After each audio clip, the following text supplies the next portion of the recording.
and we had a chimpanzee. His name was Chico. He loved Coca-Cola. And we had the glass bottles, it's like a 24 case in the pantry, and he was not allowed in the house. But he'd sneak into the pantry, and you could always tell when he had snuck in because you could hear my mom screaming at him, chasing him out. And he'd run with that Coke in his hand and run up the mango tree in the backyard, bite the cap off, and just start swigging away, man. Just start like it doesn't get any Dude, better than that's this. so funny. And he was a character. That's how Todd Smith's story starts. But what it turns into is a journey through malaria, near death, people pleasing, and almost walking away from music entirely. Welcome to the Christian Music Maker Podcast.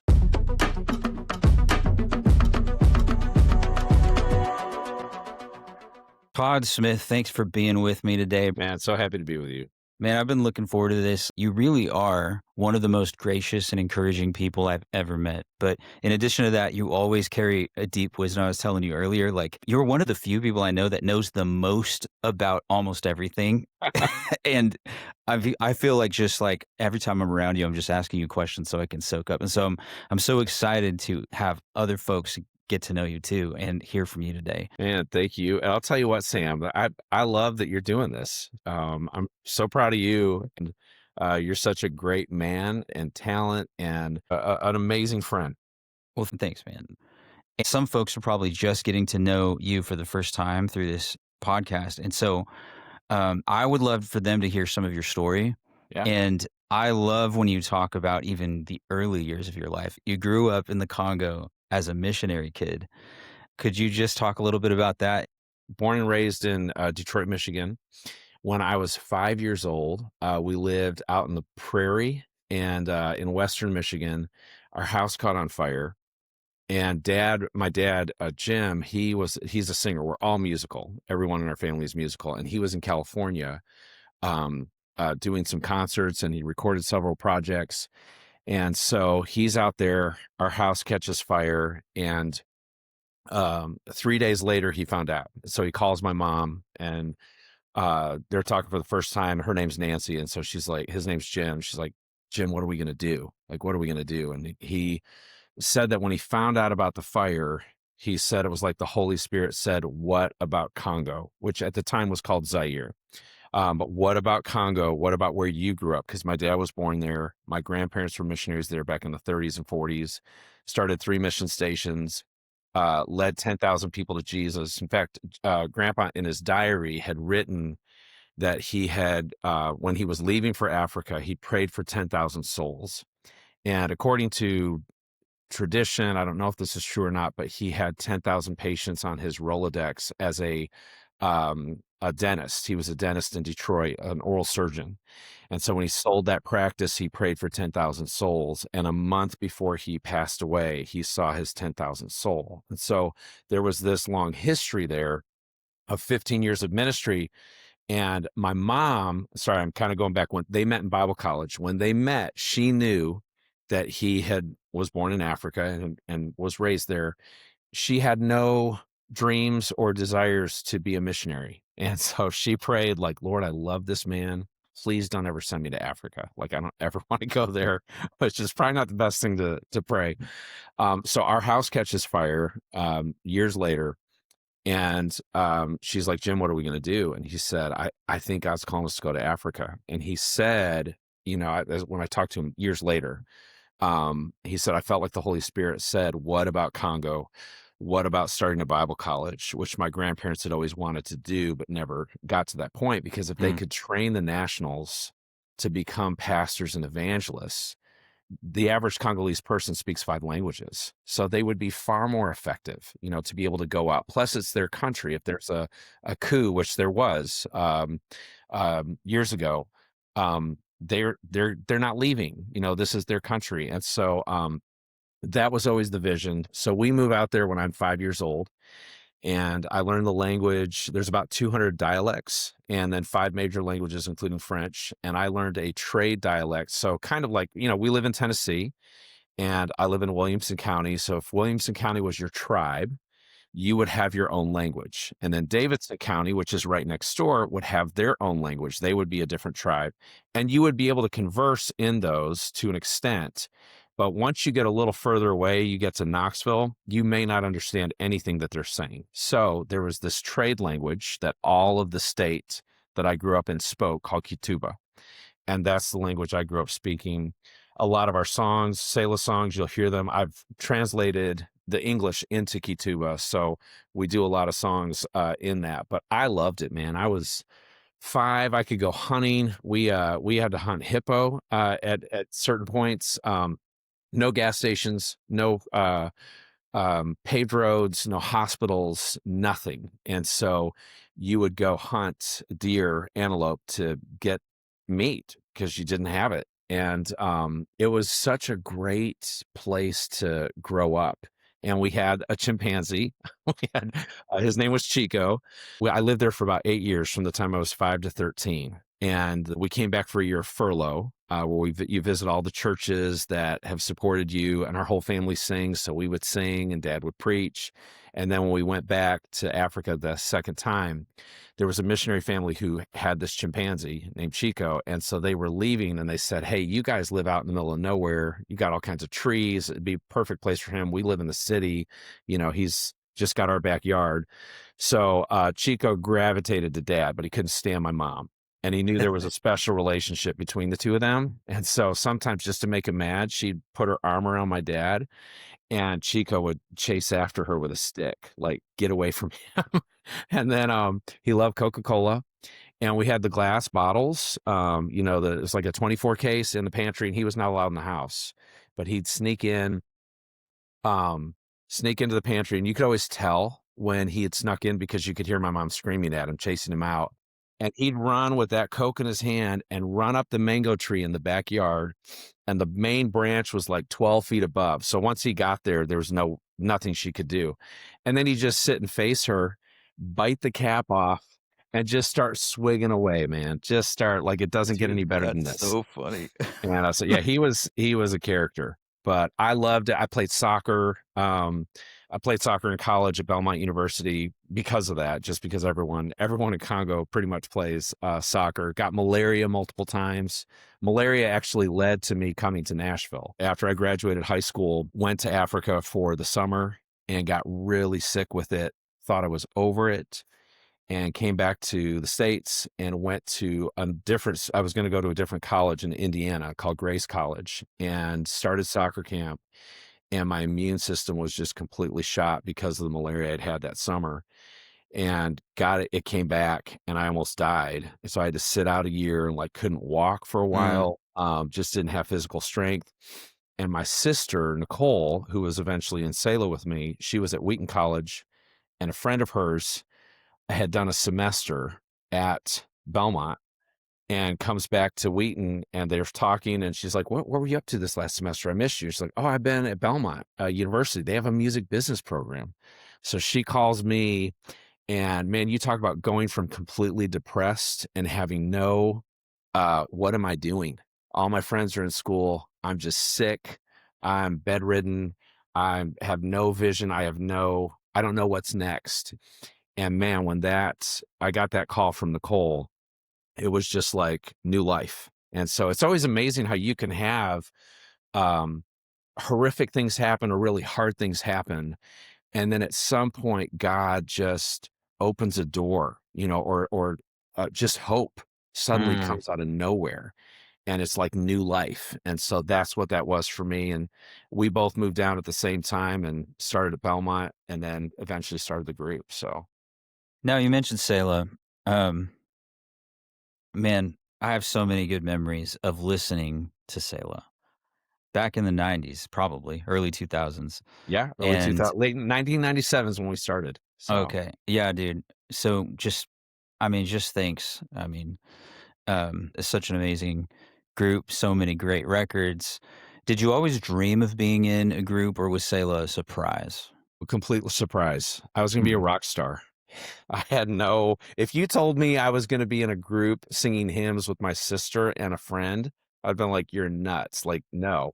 And even up until I was a junior in high school, I always thought I was going to be a missionary because my parents were, my grandparents were. I always thought I was going to move back and help run the Bible school. And run things there. And then my junior year in high school, I had a real sense of, man, I really want to do this.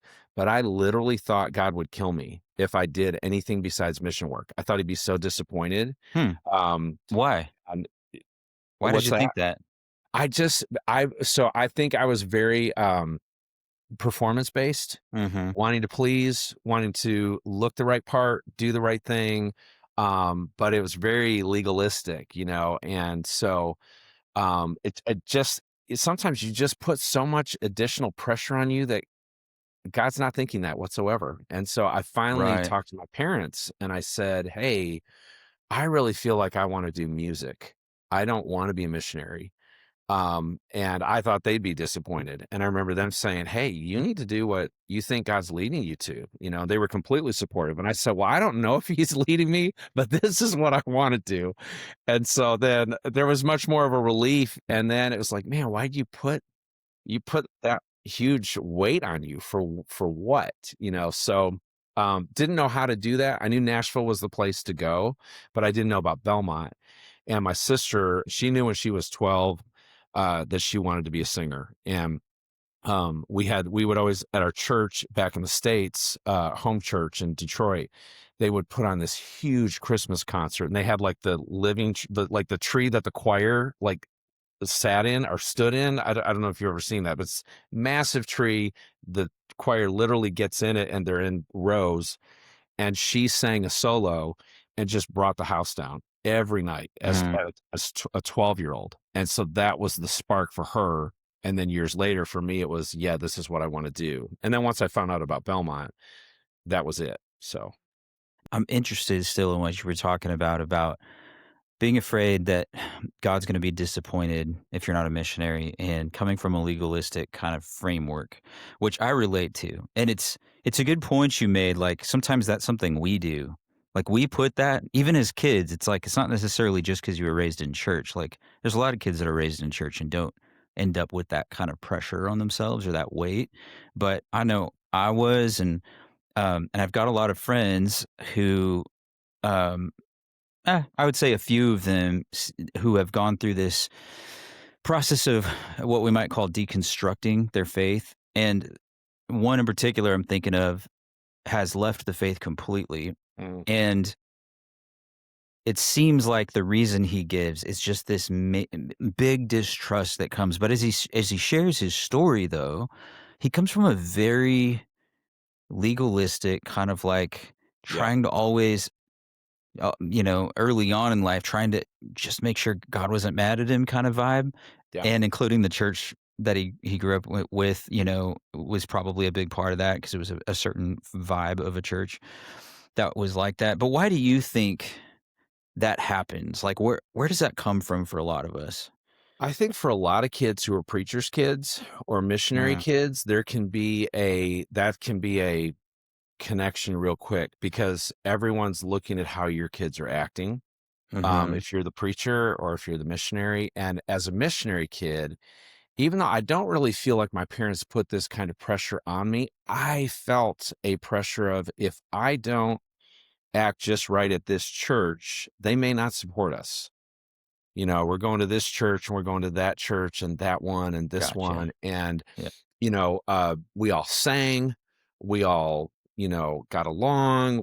Dad preached, mom, played the piano. We looked, like, man, this is a family that has it, together. And we had a great family, but I definitely felt, and I think naturally I'm a performer. So I Mhm. want to people please. And Mhm. so that's, um, one of those things where I felt like then it gets to the point where you feel like you're being fake and I'm acting and boy if I don't act this way then this stuff's not going to happen. And so then it became more important to look the part than to actually have that relationship with Jesus.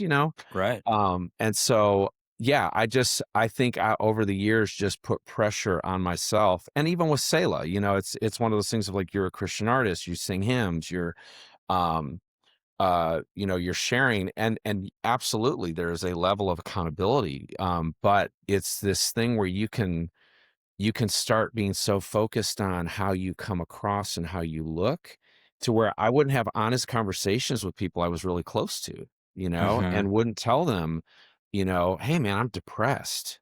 "Hey, Mhm. I'm discouraged. Hey, I'm dealing with this thing or that thing." And what almost felt like they would reject me if I was honest with them, and that's such a lie. I mean, that's such a Mhm. lie, and so it's always so important to have people close to you that you trust, that you can open up to, because what you find is there is power in when it says confess your sins one to another. I think even it's not even just the sins, it's the things that you're holding on to. It doesn't mean that that person's going to have an answer. They may have some wisdom to give you, but it's the actual thing of just sharing what you're dealing with, what you're struggling with, or, uh, man, here's areas where I'm sinning. I just need to confess this. Getting that off your chest, it's like a way that the enemy can't just keep Mm. you closed in and look at how bad you are and look at this. And I, Yeah. I I think Yeah. about my kids, because the thing, I hear a lot is you view God the way you see your dad, and so looking at my kids, like the way I love them. And yeah, there were times they could drive me crazy, but even if they messed up over and over again and they come back to me and they say, "Hey, I'm sorry," or even if they made a mistake, I'm not necessarily going, "Man, I'm going to do this and this and this to you." It's like, "Hey, I'm right here." It's There's so such a good, dude. love there. And so I think that's one of the things I've had to remind myself is, man, he loves me. Like, he really loves me. And it doesn't mean he's just going to let me go do whatever I want to go do, And as a son, I should want to please him, and I should want to follow him, but it's really about being in relationship with him. It really is. And for so much of my younger life, and I mean, even recently, it's more, "Hey, if I perform for you well, then you'll approve of me." And Mhm. it's like, no, no, Yeah. he knows exactly who I am. Just go to him, invite him in. Like, even when I start my morning, I'll be like, "Man, Jesus, I just invite you into today. I invite you into the conversations. I invite you into um, the business decisions I'm making. Man, just be with me here, as I'm doing these things." And it's amazing to see how you'll sense his wisdom, you'll sense his timing, you'll sense things that I don't think you necessarily do if you don't ask him, "Man, be a part of today," because he wants to be a part of the mundane, the exciting, the creative parts, everything. Mm. But I think that legalism can just really hold us back. So, Yeah. Yeah, man. That's so good. I relate. I'm a recovering people pleaser too. I think I mentioned it on another episode as well. And as that performer thing, as I've been getting past that, it makes a lot of sense, even looking back on early years, how someone can feel like what you were describing about, I need to come across a certain way and not reveal the raw part of me because I am afraid of rejection. And it totally. makes sense how we can like think, well, I either have to choose that or what feels like authenticity, which is no faith. So Yeah, if that is faith to someone, I have to be what they want me to be or I'll be rejected. If that's faith, then it makes sense that we feel like we have to choose that or non-faith. You know what I mean? totally.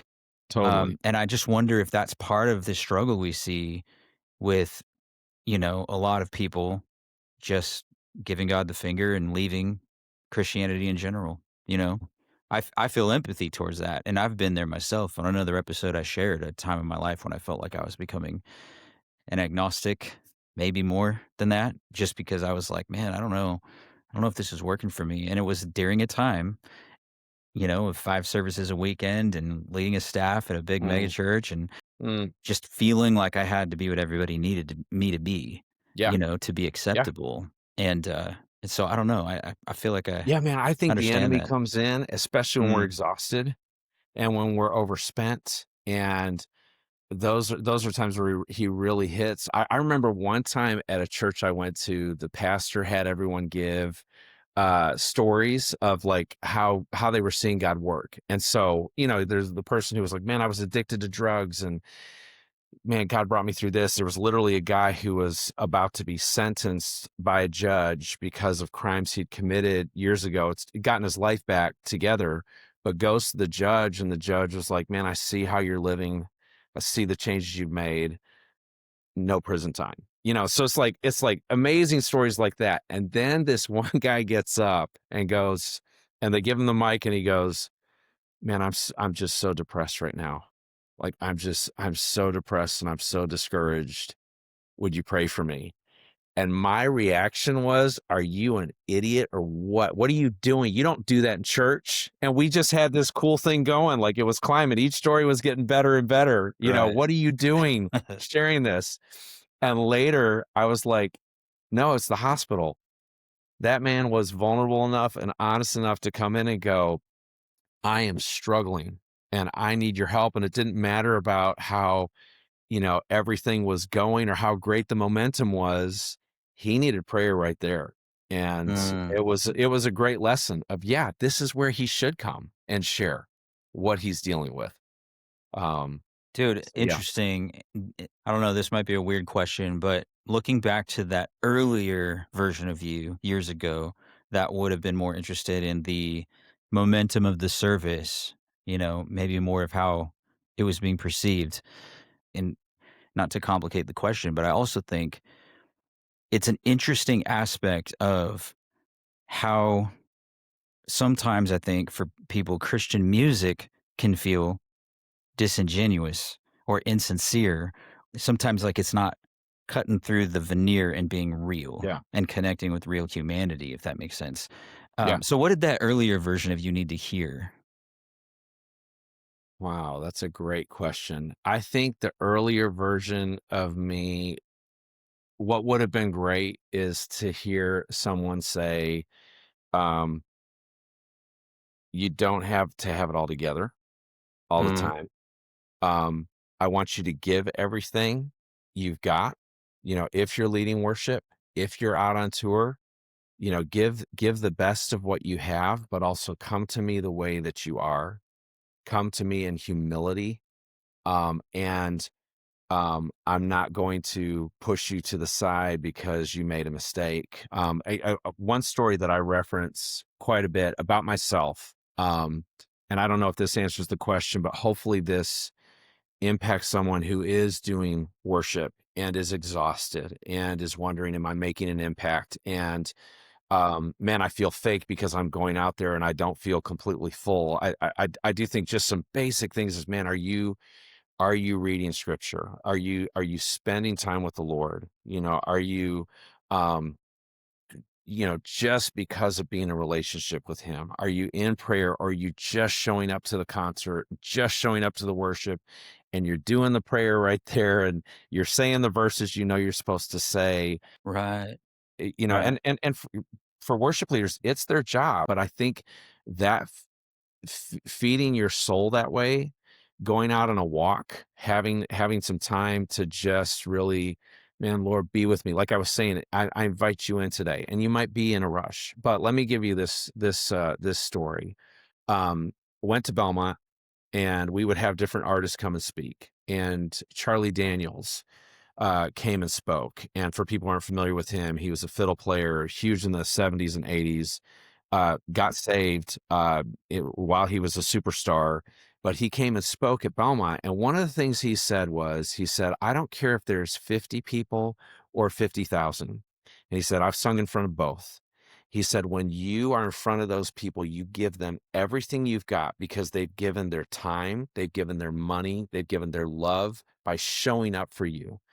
And that always struck me. And that's kind of how I sing anyways. I'm kind of all out, but there's sometimes you don't want to be there. There's sometimes you've got stuff going on at home, or you're exhausted. It's the fifth service in 2 days. It's Mm, the fourth concert that you've had for 3 weekends in a row. And you show up, and it's some small church, and it's, you know, a tenth of the crowd is there. So what happened? We were in Arkansas, and this was pretty early on. We show up to this venue, and I knew it was going to be a long day because the sound guy for the church didn't show up, and he sends his 16-year-old son. And the 16-year-old, like, the sound is awful. And if you're a singer, especially if you sing a lot big and loud, you can ruin your voice in a day. Like, you've got to have good sound. Otherwise, it really messes with you. Well, it was awful. And the poor kid didn't know what he was doing. And at one point, I said, "Hey, we need monitors." Like they didn't even have sound monitors. And Wow. he said, "Do you mean TV monitors or what monitors are you talking about?" And so I'm like, "Oh my word." So it finally gets to the concert. I don't want to be there. And I have the biggest attitude. And I'm just like, this is a waste of time. I'm getting paid for this, so I'm going to do it. And I remember what Charlie said, so I'm going to give everything. But you talk about having and when I say give everything, like the emotion and the energy, but the spirit was not there and the heart was not there. And we sang our songs. And the thing is, it sat 700 people. There were like 47 people and 45 of them were sitting on the one side of the church, and then there's 2 people over on this other side, so I'm like, "Do I look Uh, at you? Do I look that's at them? rough. Like, what do I do?"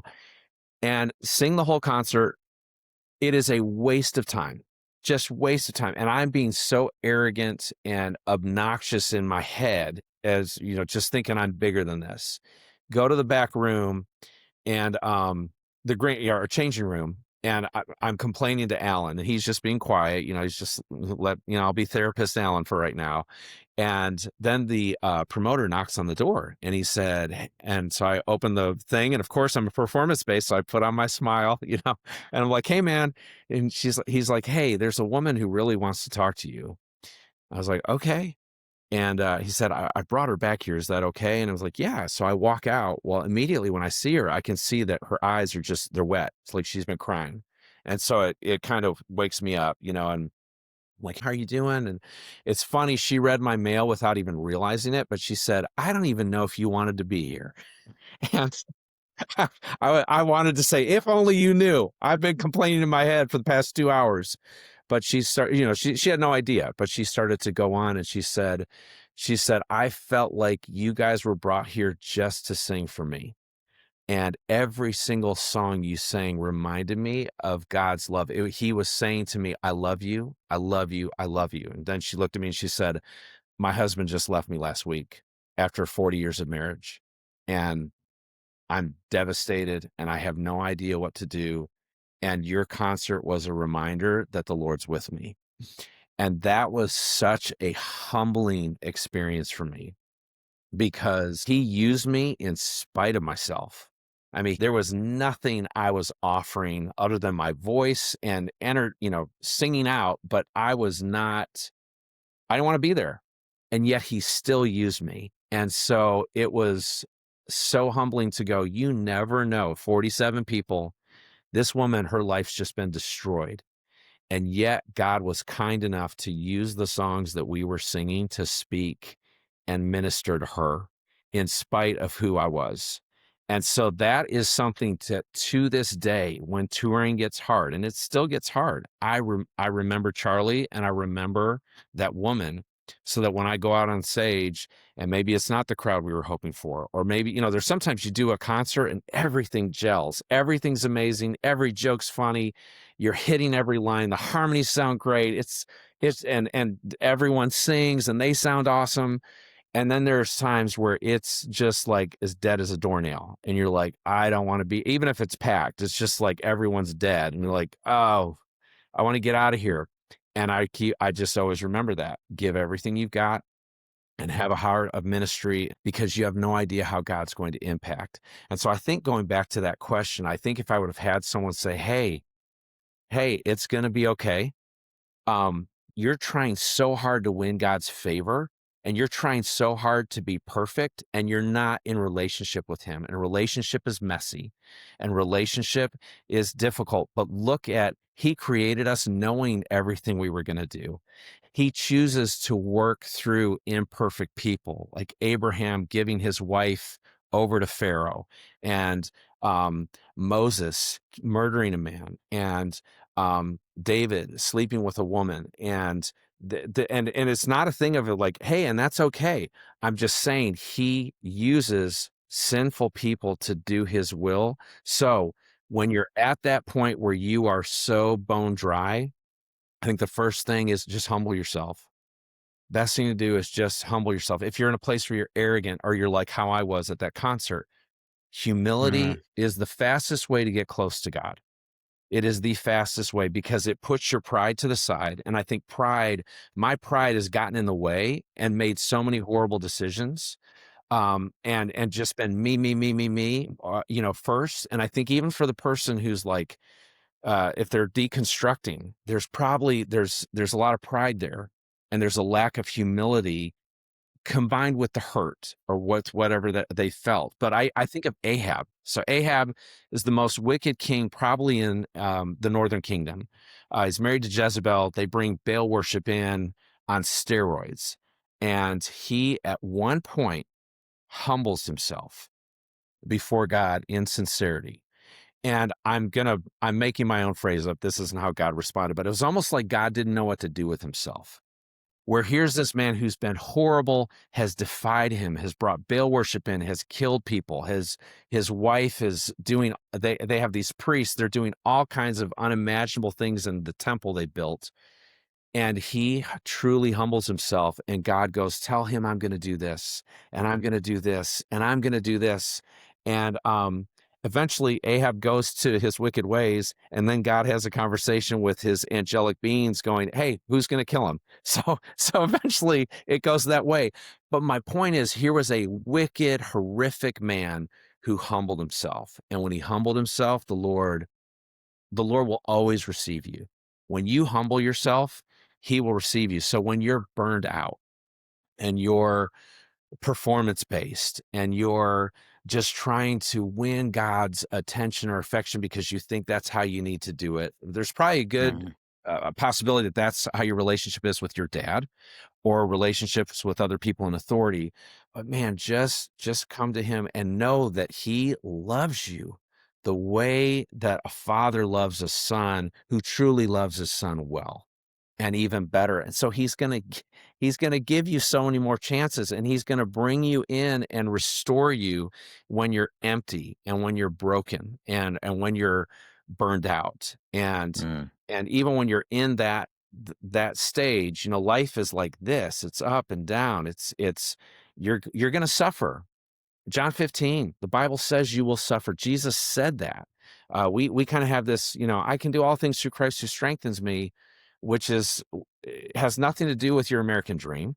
We have taken a tradition and made it a part of our culture, and we've made it biblical, and it's not biblical. It's Paul is in chains in prison, and he's saying, I can endure all things, whether I'm rich or I'm poor, whether I'm hungry or I'm full, and he's probably got guards right next to him. He's not thinking about your American dream. He's thinking about, but I will endure because Christ is with me. And so when you're in depression or you're burned out or you are so much anxiety or man, I just feel like I'm having to perform for everyone. Man, just draw close to the Lord, and in time, He's going to restore you. Yeah, but humble So yourself. good. When I feel far away from God, it typically is because of my arrogance or my pride or just I'm not living in relationship with him. And so humility is the first place I go because it's such an emptiness. There's so much emptiness doing the things that you just want to do the way you want to do it because you want to do it. It's humility is the quickest way to bring you back into relationship with the Lord. Dude, I love that quote, man. There's so much gold in what you were just sharing. And I just love your heart for ministry. And it makes me curious. Was there a time when you felt music shift from a career opportunity or a dream into what felt like a calling? Hmm. Hmm. Man, that's a good question. I feel like it's always been, and probably because of my upbringing, because I was a missionary kid, Oh, yeah. That makes seeing sense. leading people to Jesus, seeing whole villages get saved. When my parents and when the Bible school students would do ministry or hearing the stories of my grandpa, that's always been there. I think there are certain moments where depending on my awareness, and how do I say that? Um, there's sometimes where my heart is like, it's a business and I'm making a paycheck. Mhm. And then there's other times where it's like, no, I don't want it to just be that.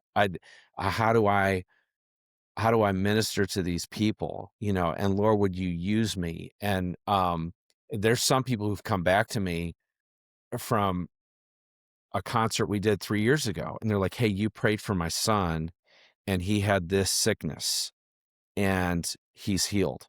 And I don't even remember the prayer. I don't even remember that time, but Wow. it's one of those things of we have the opportunity, um so sorry, to answer your question, I think it's always been there. I think there's certain times where there's more of a yearning or connection with it, and then there's sometimes where, you're just like, "Okay, help me make it through the day," kinda thing. But I do think when we're singing and when we're speaking to people, and sometimes even there's 2 concerts. There's the worship concert, and then there's meeting people afterwards and connecting with them, and a lot of times there can be more ministry in Interesting. that Yeah. than in the singing, but Hmm. we have the opportunity to speak life into people, and it doesn't matter if you're a worship, if you're a plumber. Like, I've had plumbers come into our house who are just honest and trustworthy and kind and go, "Hey, I know that place gave you this estimate where you gotta pay 5 grand. All you need is to do this. It's gonna be $700." Or they have just a kind demeanor, where, and they're just straightforward with you. That is ministry. You are ministering to people when you go into those homes, and we can speak life or we can speak death into people. I'm actually glad that you brought up that tension between ministry and business. Not that it is a tension, but I'm glad that you brought up, I don't know, how you've tried to balance or navigate that. How have you, like, maybe if you could speak more about the relationship between doing the exact same thing that has two sides of one coin, a business side and a ministry side. And I love even just that perspective on two concerts, the one on stage and the one off stage. Yeah. Could you just talk more about what you think about all that? Sure. Yeah. Well, there's sometimes I don't feel like I'm really good at business, but there's a business aspect to everything. It doesn't matter what ministry you're in. It doesn't matter if if you run a Fortune 500 company, you have so much influence to speak into the people that you're with. If you run a studio, every time people are coming in and they may not be believers, you have such an opportunity to run that business well, to be excellent at what you do, to be an excellent engineer, to have great equipment, to be able to read uh, issues or problems, before they happen. And I think too, probably a lot of engineers and producers, they're psychologists. You're basically you're dealing with an artist, a singer's insecurities or musician's insecurities, and if it's a band, and they may not be getting along, at that point you're running this business and at the same time you're doing ministry with them and you're speaking into them. And I think that when we do things from a business perspective, one, do it with excellence. I think a lot of times the church, we can cheapen things and go, well, I'm not going to pay, Right.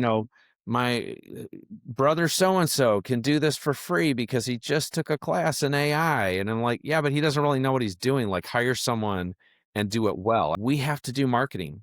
I hate doing marketing. I hate doing Instagram posts and TikTok posts and Facebook posts but it is the way that people know what you're doing. It is the way to get your music out there, which can lead to more concerts, which also helps pay your bills and also helps you do ministry. And so it's very intertwined. I would just say do all of it well and Totally. um, don't feel guilty about the fact that people will talk to me and I get the language of it, but yeah, man, I mean, I kind of feel bad because um, we spent this much on this video that, and it just, but it's for this nonprofit thing. But I'm like, but it's an excellent video. Was it done well? And yeah, okay, that's okay. My grandpa's perspective, and he was an oral surgeon, so he came from a lot of wealth, sold his practices, and so then. But when he went to the mission field, he built two-story, like what would be called mansions. It's not like they're mansions, but compared to the mud huts,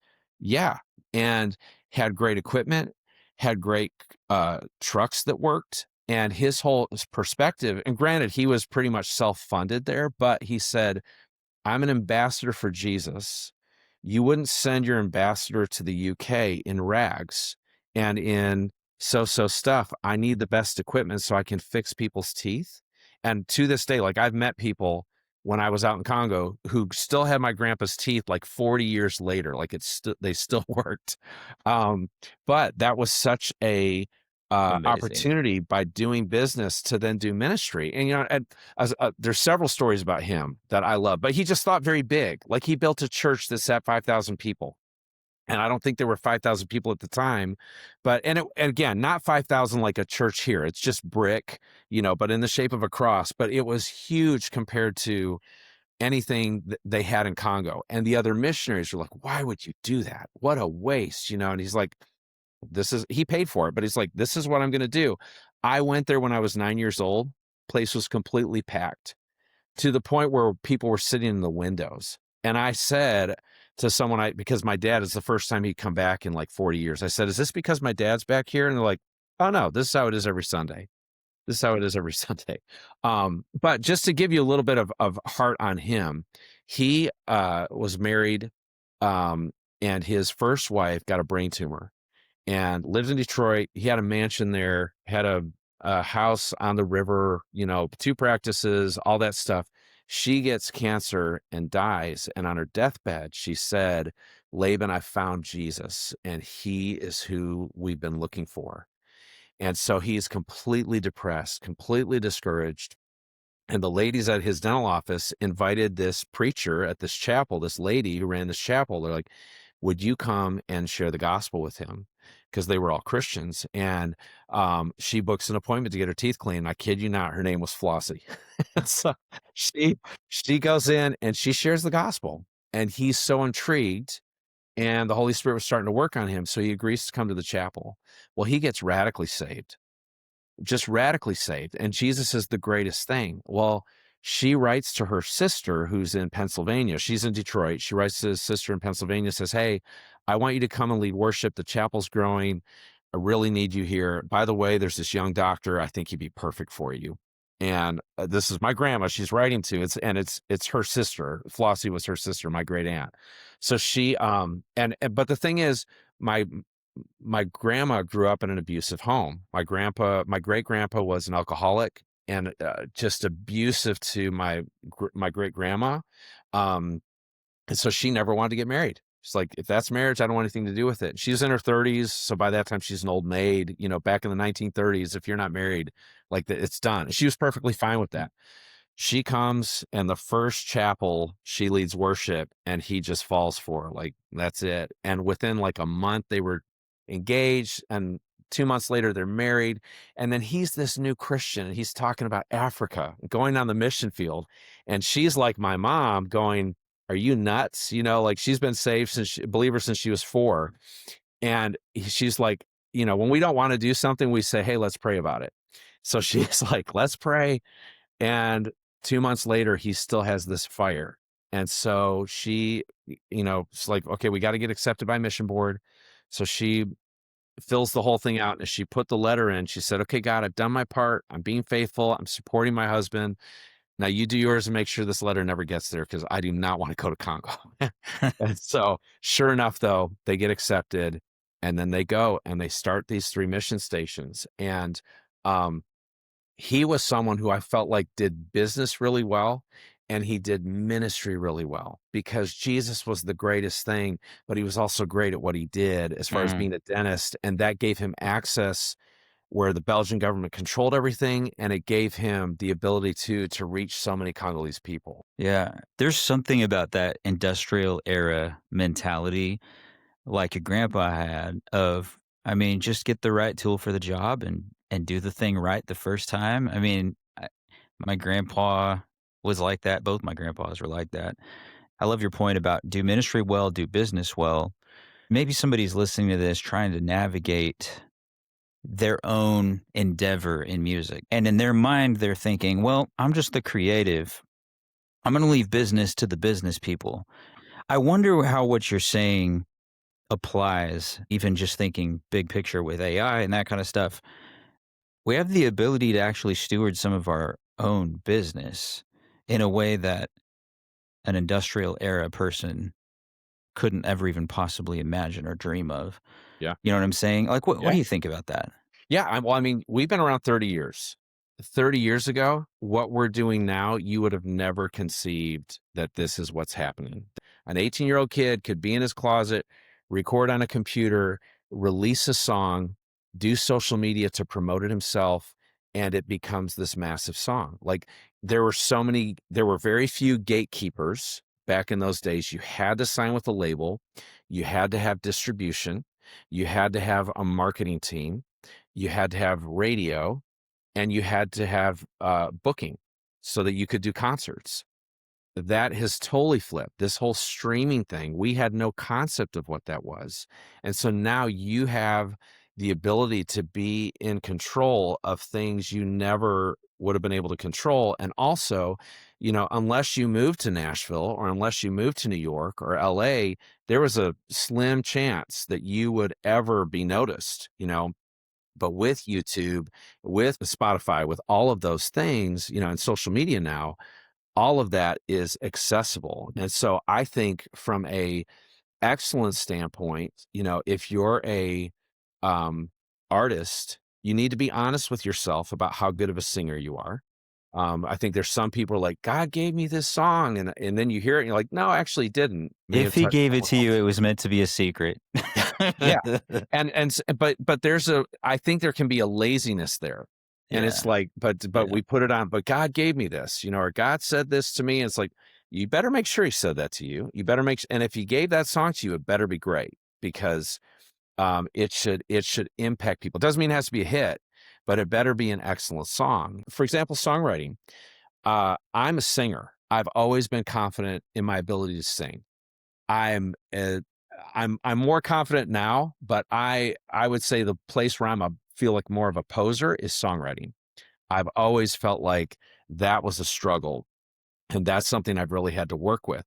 But in becoming a better songwriter, because I want to be able to sing songs that express what I want to really share, what I feel God is really downloading to me or Mhm. speaking to me, you have to write your own stuff a lot of times too. And so what you do is know your strengths and your weaknesses. Know what you're good at. In a song, I'm really good with an idea. Hey, I want to write about persecuted believers. I want to talk about how Jesus says there will be suffering. And so, how do we implement that? And hey, here's the story about this man named Dimitri who was in prison for 17 years. He was a factory worker, but he started a house church that started from him teaching Sunday school songs to his boys. And that led to people in his Russian village saying, hey, come to, we want you to teach us. And then that led to a church of 20 and then 50. And then the KGB got involved. And then the next thing you know, he's in prison for 17 years for being a pastor. And the thing is that he would share, he would write down any scripture he could, so he wouldn't forget who he was and what he believed. And he would also stand up before God and praise him in the morning and sing a song. And the other prisoners would spit and cuss him out Mm, mhm. and throw feces at him and you name it. 17 years later, he's being um he finds a full piece of paper and writes down every verse, every scripture he can think of and puts it up on the walls and act in defiance. And the guards come in and they're so infuriated, they start dragging him out to kill him in the courtyard. And as he does, as they're dragging him, he hears this voice and these voices. He said it sounded like a choir of angels. And the guards stop pulling him and they look around. All the prisoners had stood up, raised their hands like he used to every morning, and started singing this Russian hymn, Oh God, give me strength. And Wow. it put the fear of God in Mm. these guards, and they put him back in his cell. And the main guard was like, who are you? Who are you? And he said, I'm a son of the living God, and his name is Jesus Christ. And eventually Dimitri's uh, released, and his son becomes the first chaplain of that prison. Well, I'm really good at an idea, and I'm really good at, hey, this is what I want to sing about, Mhm. but how do I put that into a song? I want it to be like Bob Dylan he's just sharing the story about his life as Dimitri. Well, Ed Cash and I run into each other at a studio, and we're coming in to mix a Selah project. He's leaving from mixing a project he was working on. And he's like, man, I love your guys' stuff. I'd love to write with you. And I was like, absolutely, any day, any day you want to, Ed, I'll do that. And then I was thinking like, well, what am I going to write with him? And then it just dawned on me, hey, I'm working on this project about believers in persecution. So I called him up and I said, hey, I know we're writing on Tuesday. Can you get breakfast with me so that I can go over some things? Hopefully I'll wrap this up where it makes sense with what I'm saying. I wanted to share the story because I knew he was capable. He's a much better songwriter. So I could share the story and he could help me tell it. And Right. so we get breakfast. There's something very sacred. If you're a songwriter and you're meeting with someone for the first time, go get coffee with them. Go get breakfast with them. Go get lunch. Especially guys, we're not always the best at conversing. And so there's something about a meal that just relaxes you, or a cup of coffee. And then you're able to find out about them, ask questions about them, where are they from, who they are, how they So got good. into creating music. What you're doing is you're hearing their story and you're sharing your story, so that when you go into the songwriting session, it's not a blind date, which it can be, and it can be super awkward. But just even having that 30 minutes and in a coffee shop can change the dynamic, to then go in and now, oh, hey, here's what I want to write about. You guys have already connected. You've connected over a meal or over coffee. Now you go in and write. And so literally I share this story with him at Puckett's in downtown Franklin, and his house is 10 minutes from there. And I get to his house, I go up to the studio, he walks in, we drove separately, and he gets his guitar and he's like, hey, this idea came to me. What do you think? And he just starts, my name is Dmitri. I was born a Russian man. I was a factory worker until 1960, and starts singing. 75% of the song he wrote in the car. It's like, it was just amazing. I think I had an and a the in there. But my point is, know your strengths and your weaknesses, and then surround yourself with people who are better than you. I love Don't be that, man. intimidated by people who are better than you. God's gifted them, and that's only gonna raise you up. It's gonna make you better. But I know when I write a song, my verse melody and my chorus melody kinda sound the same. They just do. I don't know why. So I write with someone who's a good musician, and I write with someone who's good at lyrics, because I'm good at ideas, but I'm not a poet. I'm getting working on it. But all that to say, write with people who are better than you. You're making your craft more excellent by surrounding yourself with people who are going to raise you up to the next level. There's been so many gurus in the business world Yes. where I've Yes. heard them say a similar thing, like the smartest founders or entrepreneurs or CEOs are the ones that are just good at finding people that do the thing well, better than them, and then just putting them in the right seat. Totally. Yeah, and don't be afraid to ask someone out to lunch. Maybe there's someone that's really good at something. Go talk to them and connect with them. And if you take them out to lunch, you pay for it. Don't do a separate checks thing. You pay for. I just had Right. that happen. Someone was like, "Hey, can I pick your brain on some stuff?" And then the waiter came and was like, "Hey, is this one bill or two?" And they're like, "Separate checks." And it's cool. It's not the end of the world. But like, you asked me to come and share my wisdom, So all that to say, make sure you pay for it, but go and talk to those people. And who knows, at some point it could lead to them helping you later on too. But you're right. I think for people who are very successful, they know how to surround themselves with people who work for them, who are better at different aspects than they are. And that's why they continue to be successful. Absolutely, man. That's actually one of the things that made me want to do this podcast in the first place, is just talking to so many artists here in town who have said to me something like, man, I wish I had a good music mentor, like someone I could take out to coffee or to lunch, but I don't know who they are. I wanted this podcast to be a resource like that. Like you're Yeah. almost like you're sitting with Todd at Yeah. lunch getting advice from him. You know what I mean? Yeah. It's just Yeah. gold, man. Couple things, if I can share this, that I would Yeah. share, especially with someone who wants to be an artist who's touring. You're going to have concerts that suck. Your bus is going to break down. The shocks are going to break. You're barely going to make any money. You're going to get stuff stolen from you.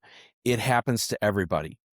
And there's a comfort in knowing that, hey, even for so and so artist that you think has it all together, they still have stuff that goes wrong in their concerts. And I'll give you a couple personal examples with us. So when we first started, we opened for Third Day. Now now we have more pop and worship, but we were just, first album was just piano, vocal, and hymns. And Mac Powell asked us to come out on tour because he loved my sister Nicole's voice. And he said, the last tour we did, it was a battle of the bands. It was 3 rock bands. And we want to have a variety. So boy, did they get a variety. They got us, piano, vocal, and hymns. And then there was a coffee house kind of group called 5 O'Clock People, and then them. Well, we had 15 minutes. When you're the opening band, no one cares who you are. No one knows who you are. And you've got 15 minutes to try to make an impression. And it can be so discouraging that you want to quit. So if you think about it, you were like, hey, when did you know you wanted to be a singer? My junior year in high school. Go through college at Belmont. Get signed to a record deal. Finally out on the road doing my dream, touring. And we're opening for Third Day, a big band. And 2 weeks in, I wanted to quit. 2 weeks in, I was like, I'm done with this. Like, this is so difficult. And what happened was we sang in Peoria, Illinois. And I think it was a club that probably Satan vacationed at. Like, it was the minute you walked in, it was just like, I don't want to be here. We sang for 15 minutes. Nothing. I mean, no connection whatsoever. We got merch stolen from us. We each made -$8 at that concert. And then at other concerts, we did a tour on the tour with them. It was one of the worst routed tours I've ever been a part of. And even their bus driver said this. But we went from Tyler, Texas to Houston. Then we went 10 hours west to Lubbock, and then 17 hours east to Georgia, the state of Georgia. So, and we're driving. We had a road manager, and he and I traded off the driving. You're barely getting any sleep. You're like, you're just going and going and going. Well, we get to Georgia, and it was an outdoor event, and it rained. And so they built a stage that, I kid you not, was a foot off the ground. And so we're standing up a foot off the ground. We sing our 3 songs, and we've got our little merch table, by the cornfields, just out there. And Alan's standing there. Well, this 16-year-old kid who loves Third Day, and no one showed up. It was like maybe 200 people. But this kid comes over to Alan and comes to our merch table, and he goes, why are you guys here? And he's like, well, because, Third Day asked us to come out. He's like, well, no one here likes your kind of music. And Alan, every once in a while, he's what I call Dark Alan. He's the sweetest person, but eventually Dark Alan comes out, and he looked at that kid, and he's like, you don't have to tell me that, kid. Oh, wait, let me back it up. Before that kid came over, there was an 8-year-old girl who comes to our merch table, and she hands Alan a 20. And we had a CD and a t-shirt. That's all we had. We sold them for $15. So he's like, well, do you want the CD or do you want the t-shirt, honey? And she's like, oh, no. It's like, my parents saw that no one was coming to your table, and they just felt sorry for you. Here's a $20 bill. So he ends up giving her a CD. So then this kid comes and just, rips him to shreds. Nobody likes your music. Why are you here? And he's like, you don't have to tell me that, kid. We've sold 1 CD the whole time we've been here. And so then the next date we have with them is from Georgia to Minnesota, 3 days later. Like, it was a horribly routed tour. But we have our own dates in Indiana where we're going to get paid. It's like, we're guaranteeing you this. They know who we are. They want to, they've invited us in. Like, so we drive all the way up, and I call the church. I'm like, hey, we're 10 minutes away.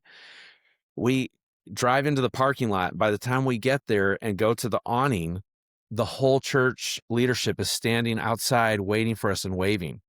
I start crying. I'm just like, they know who we are. They want us. And they're waving. Well, then their waves go from, hey, to no. The awning was 14 feet. Our mobile home was 13 feet, but the air conditioner was an additional 2. And we ripped down their awning. And so I say that to just say, you're going to have one bad thing after another, and you're going to have people come up to you and say, you're no good, and you have no business being here, and you're not worth it. And why would you be out here? But you feel and sense this calling, and you have this passion and desire to do music, and you love it. It makes you come alive. And you got to make a choice. Am I going to choose to listen to these voices over here, or am I going to listen to my heart, and am I going to listen to what I feel the Lord is saying, and am I going to continue? Because if we could have just quit, like that tour Mhm. could have just been it, but that was the first tour, you know, 4 million albums later, a billion streams later, all the ministry opportunities, singing at Carnegie Hall, singing at the Ryman, singing at the Grand Ole Opry, being able to see people come to Jesus, being able to minister where you see the Holy Spirit just work. Those voices don't have any power or any say in that. And so as you are starting, it is going to be hard. It is going to be hard, and you're going to have to keep going and keep fighting through and keep believing and keep going when everything around you is saying you're no good and you're worthless and you need to give it up. Well, man, you've been so generous with your time, and thank you so much. What a gift to have you, man. I feel like we Thanks for barely having me. scratched the surface. Every time we get coffee or lunch or just hang, this is how it feels. It's like we could just talk for hours about things. We'll have to have you back. Well, Todd, thank you. Dude, thanks so much.